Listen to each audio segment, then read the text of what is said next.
8 Fish in a Tree is called Real Trouble. The first day with Mr. Daniels starts out okay because we have math in the morning, and Mr. Daniels does this thing he calls the bus driver. He says, "You're the bus driver," and then he tells us how many people get on and off, and we have to add and subtract the numbers in our head. No paper, no pencils, just math. When I was younger, I loved math. Everything about math, but in school, math now has letters, like what does X equal? There are also long stories with characters, and although the story is supposed to end with some number, all the words block my path to get there. But the day turns into a wooden nickel day at snack time when Mr. Daniels calls me up to his desk. He holds the assignment that I did for Mrs. Hall where we had to describe ourselves, the one with "why" written all over it. My stomach flops over. "So I'm wondering what this means exactly. Can you tell me?" he asks. I shrug. "I'm wondering if you can read just one paragraph for me, something about you." I'm sorry. It said, "I'm wondering if you can write just one paragraph for me, something about you. I'd like to learn something about you." I stay quiet. With teachers, if you stay quiet long enough, they start doing the talking for you, filling in the answers, and then you just have to nod. So I wait. But he waits too. Finally, he says, "Come on. Can you write that paragraph for me?" I feel heavy. "No," I say.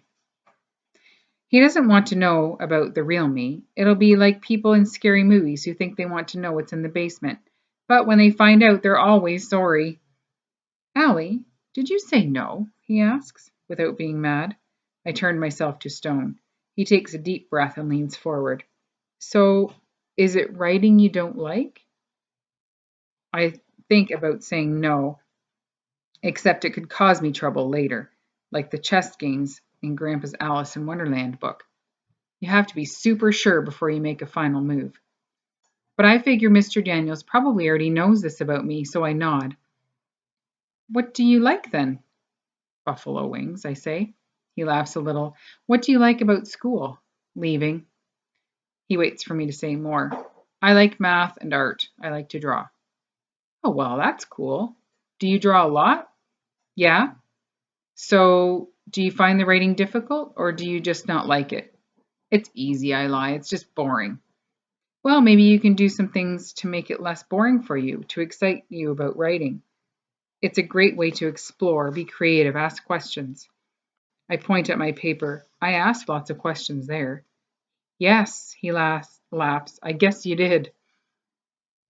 He takes a deep breath. "Here's the thing, Allie. I'm going to be honest with you.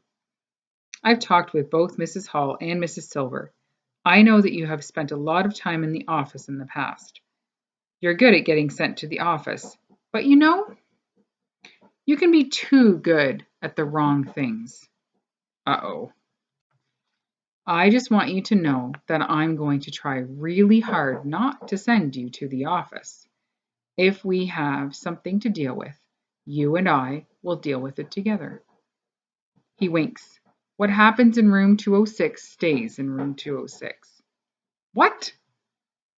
"So we won't involve Mrs. Silver anymore, okay? I think she has enough to do around here." Oh no.